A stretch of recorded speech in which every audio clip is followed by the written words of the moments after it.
Vamos lá, alunos do sexto ano, vamos para nossa revisão.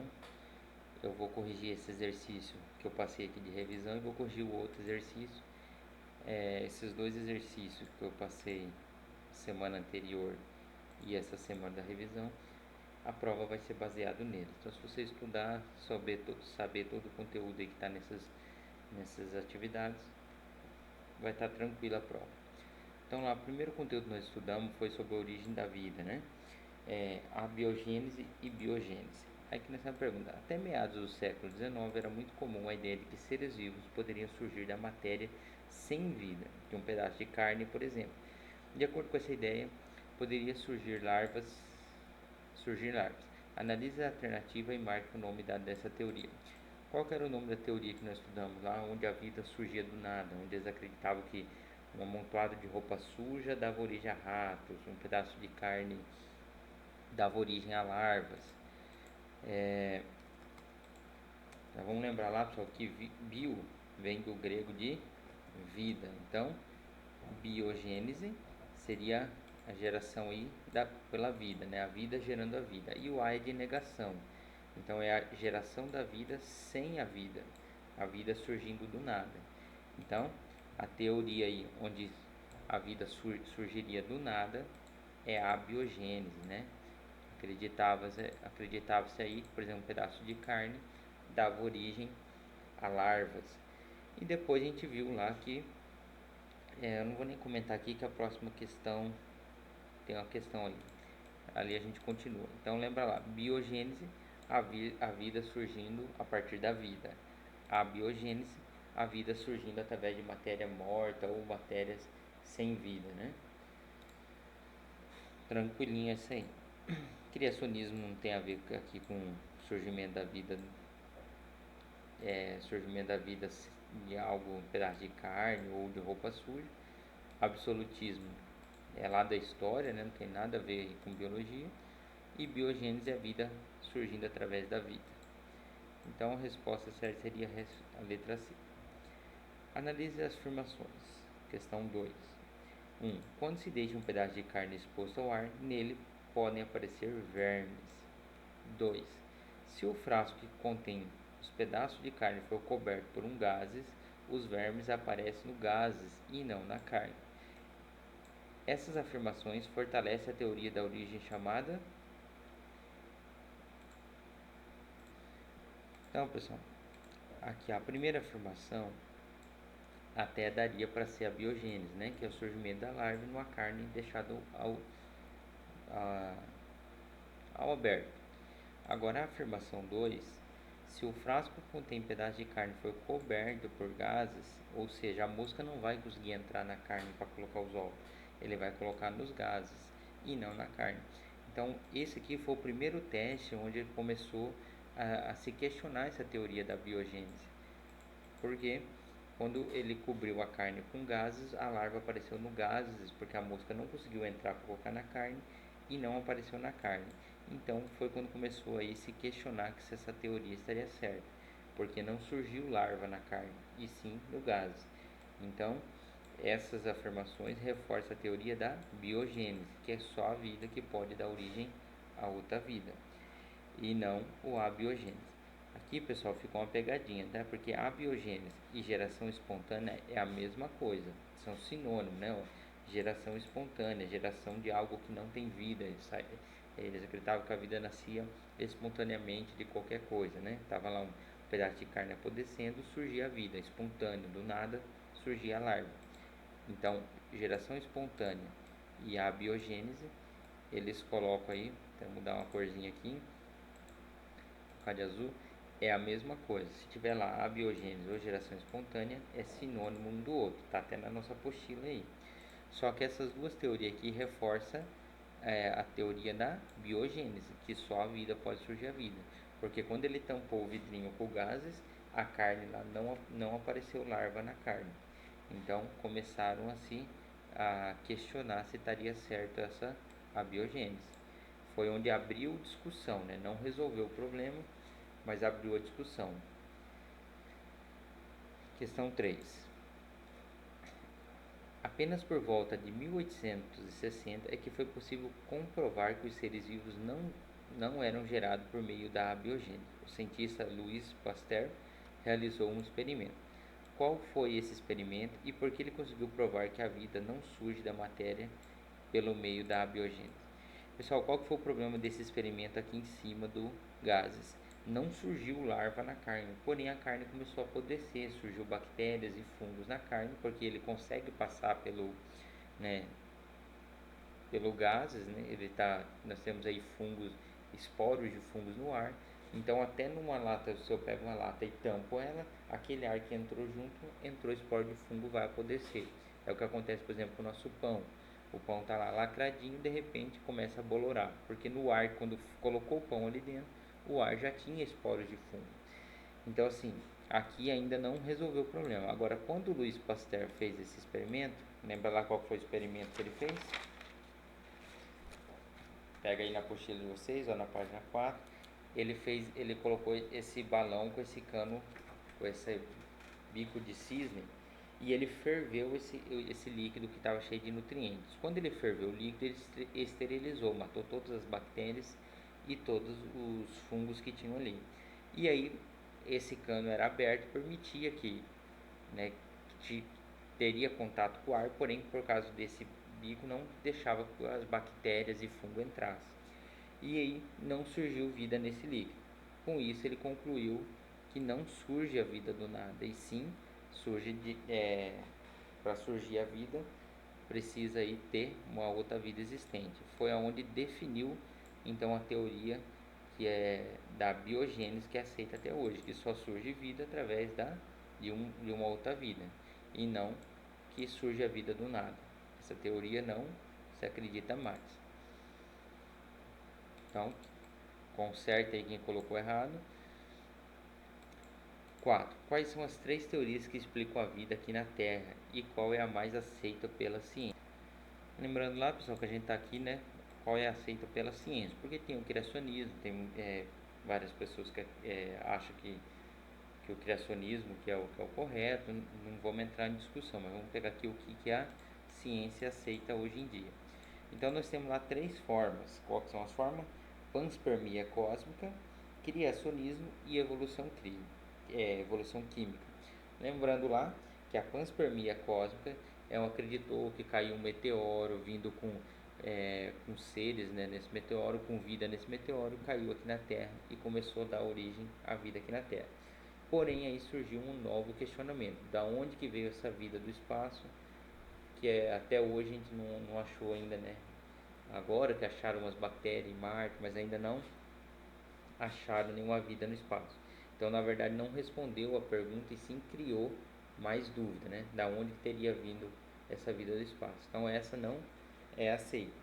Criacionismo é a ideia de que Deus criou, né? Deus colocou aqui todas as vidas que estão aqui na Terra. Então, a origem foi de Deus colocando, que também não é o que a ciência aceita. E a ciência vai aceitar a evolução química, né? Então se acredita que aqui não existia vida na Terra, aí começou pequenas moléculas e se juntando, surgiu a primeira proteína, essa proteína se juntou, formou a primeira célula, essa célula começou a se dividir e foi dando origem à vida. A partir dessa única célula que surgiu, foi se dando origem a toda essa vida que nós temos aí na face da Terra. Claro que depois de bilhões de anos, né, de evolução. Então, o que a ciência aceita hoje é evolução química, né? Vamos escrever aqui, evolução química, colocar o acento, evolução química. Esse que é o aceito pela ciência, né? Onde acredita lá que surgiu primeiro uma célula, essa célula foi dando origem a outras células, essas células foram se evoluindo até que chegou na vida que nós temos aqui hoje, depois de bilhões de anos.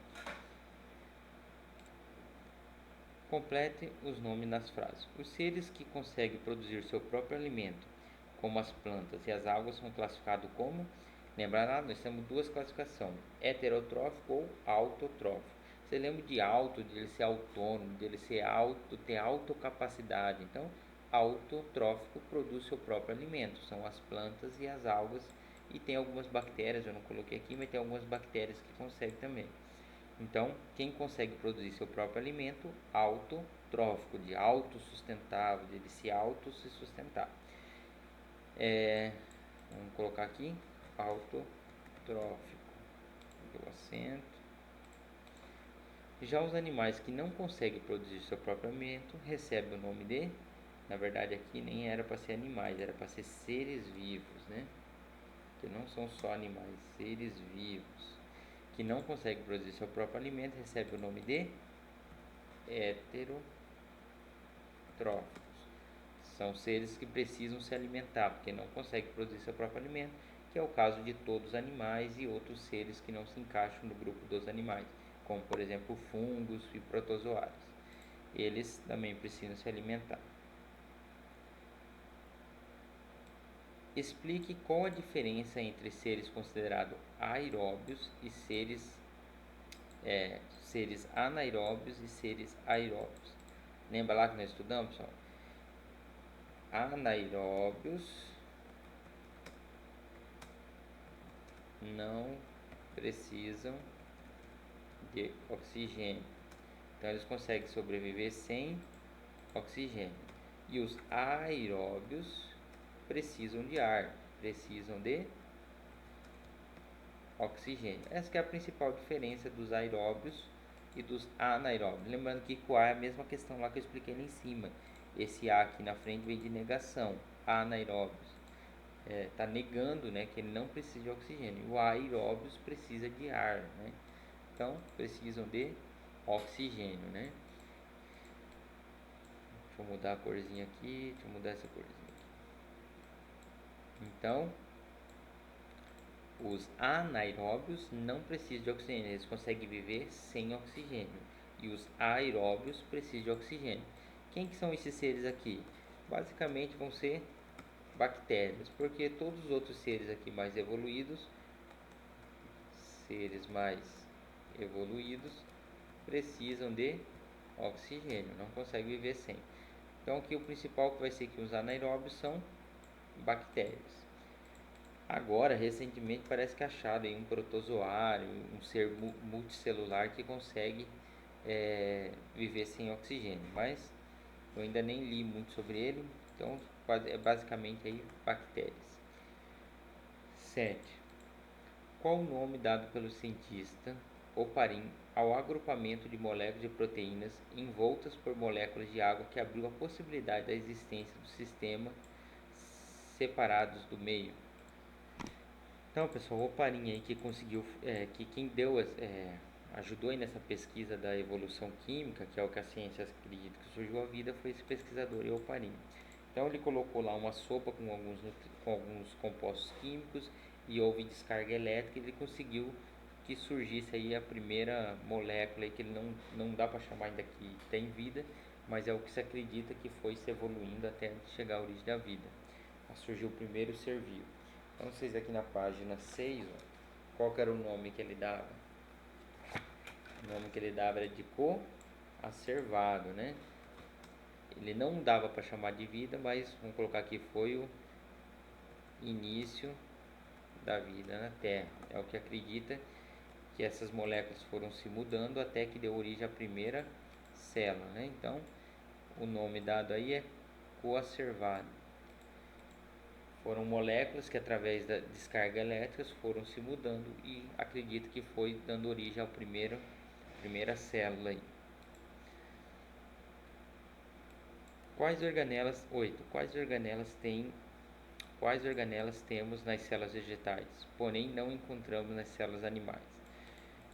Então, pessoal, revisando lá uma célula, lembra lá que nós temos as organelas, nós temos as bactérias onde não possui organelas, na verdade possui apenas uma organela, que é o ribossomo, e aí nós temos a célula vegetal e animal que possui várias organelas. Porém, nós temos algumas organelas que tem no vegetal que nós não vamos ter na célula animal. Então nós temos aí cloroplasto, que só vai possuir o vacúolo,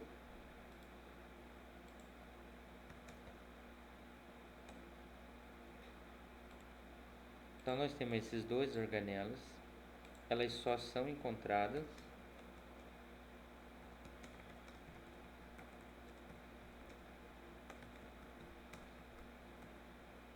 as células vegetais. Por quê? Cloroplasto é quem faz a fotossíntese, né? E célula animal não faz fotossíntese. E o vacúolo é uma organela que as células vegetais precisam, pois elas possuem parede celular. Então elas não conseguem ter flexibilidade, porque elas são rígidas, e elas precisam desse vacúolo, esse espaço onde eles conseguem armazenar água, entre outras substâncias, que a gente não aprofunda aqui, mas a gente só vai encontrar na célula vegetal. Então é cloroplasto e vacúolo. E aí nós temos, isso aqui não é uma organela, mas eu já vou citar ela aqui, nós temos uma parede celular, só é encontrada na célula vegetal. É encontrado também lá nas bactérias, nas células procariontes, porém, inclusive é uma parede celular diferente, mas aqui nós estamos falando da diferença do vegetal para a célula animal. Então a célula vegetal possui esses três compostos aqui que não vai ter na célula animal: organelas, cloroplasto e vacúolo, e parede celular que não é organela, mas que a gente só encontra na célula vegetal. 9.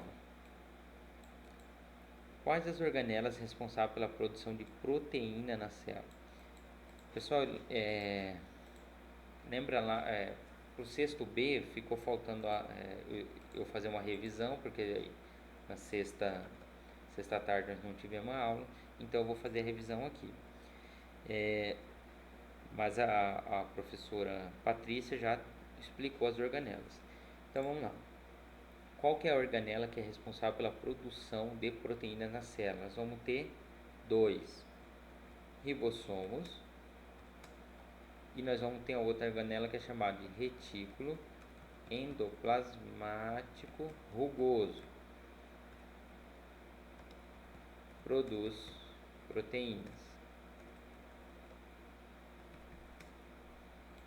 Esses dois.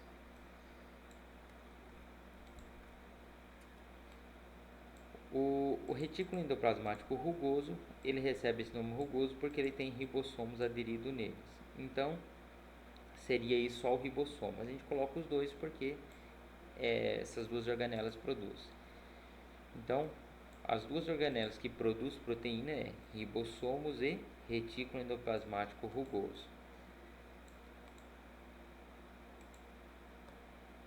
10. Qual a função das organelas mitocôndria e complexo golginiense? Lembrando lá qual que é a função da mitocôndria.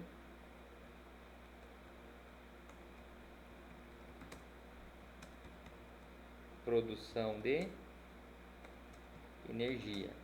Quem quebra o açúcar que nós ingerimos, então nós ingerimos lá açúcar na mitocôndria através do oxigênio, por isso que a gente respira, ele vai fazer a quebra desse açúcar para liberar energia para nossa célula. É por isso que nós precisamos respirar e é por isso que nós precisamos de açúcar no nosso corpo.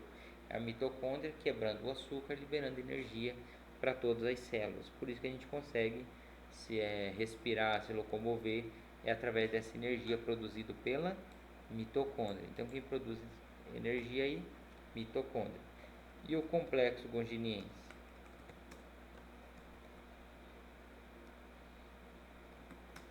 Complexo golginiense ou complexo de Golgi, né? Tem esses dois nomes, complexo golginiense ou complexo de Golgi. Qual que é a função dele? Tem várias, né? Mas a principal aí é embalar as proteínas que serão colocadas para fora das células.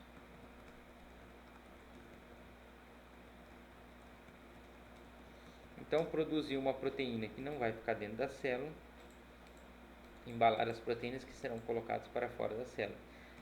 Além disso, ele modifica também, né? Ele consegue acrescentar, vamos colocar aí, acrescentar moléculas à proteína.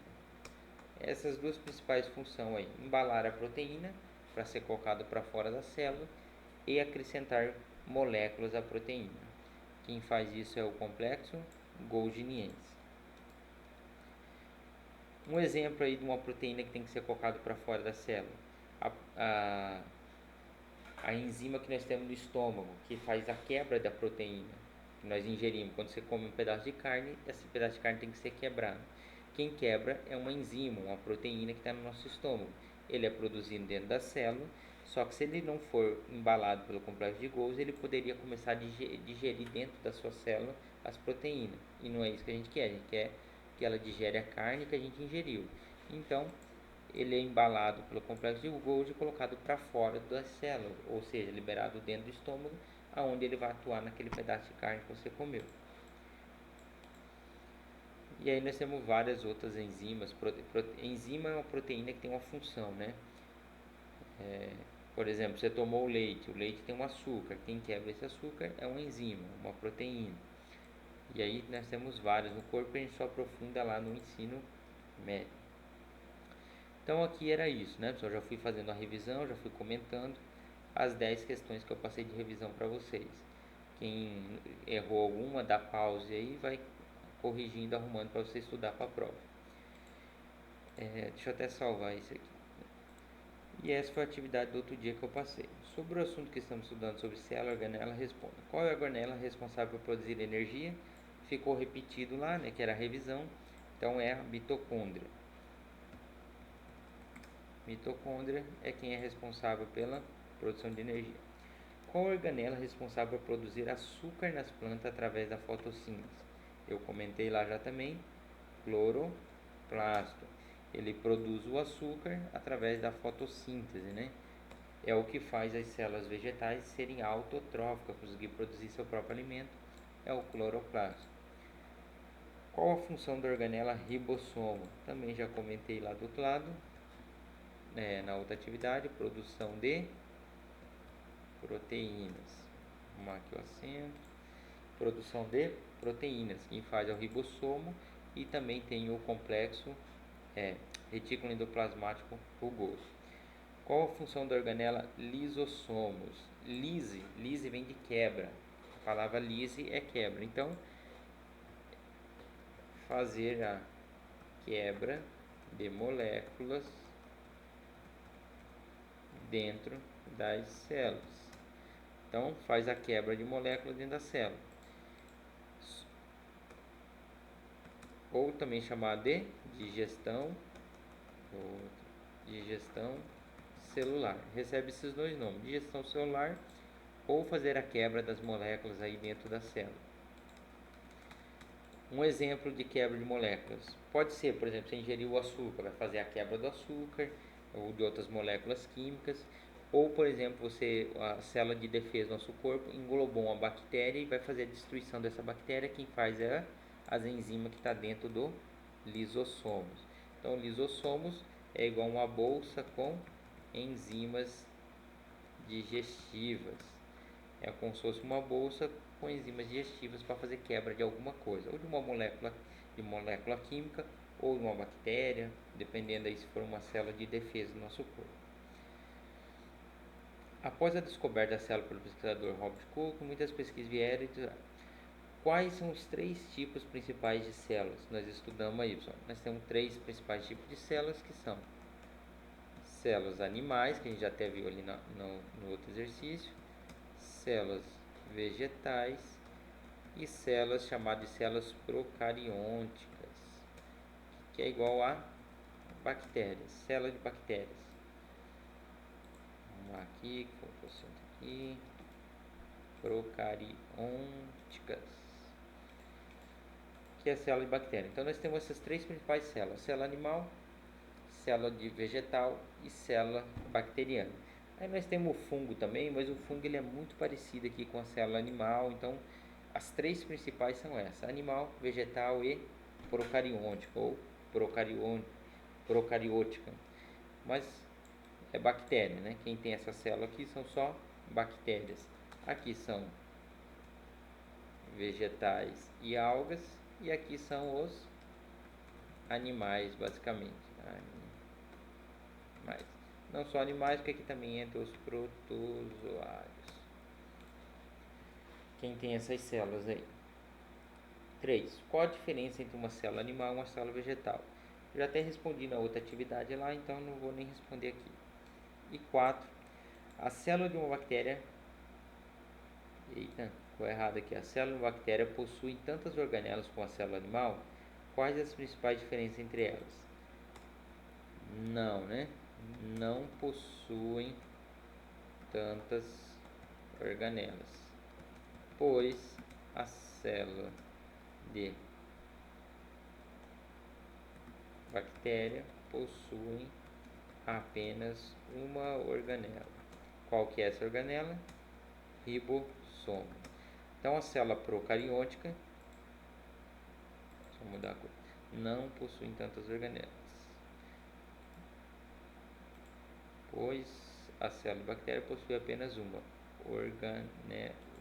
organela, que é o ribossomo. Então essa célula aqui, a procariótica, que é de bactéria, ela só possui uma única organela, que é o ribossomo. Então não vai possuir igual a célula animal e vegetal, que tem vários que nós estudamos ali: lisossomo, peroxomo, retículo endoplasmático liso e rugoso, complexo golginiense e todos aqueles outros. Inclusive nem núcleo a célula possui, né? A célula procariôtica não possui núcleo. Então, pessoal, se vocês deram a prestar atenção na atividade, essa que eu corrigi e a outra revisão, é basicamente o que vai cair na nossa prova aí. Bom estudo aí, pessoal. Estuda a apostila e as páginas que eu passei. Estuda esses exercícios e boa prova para todo mundo.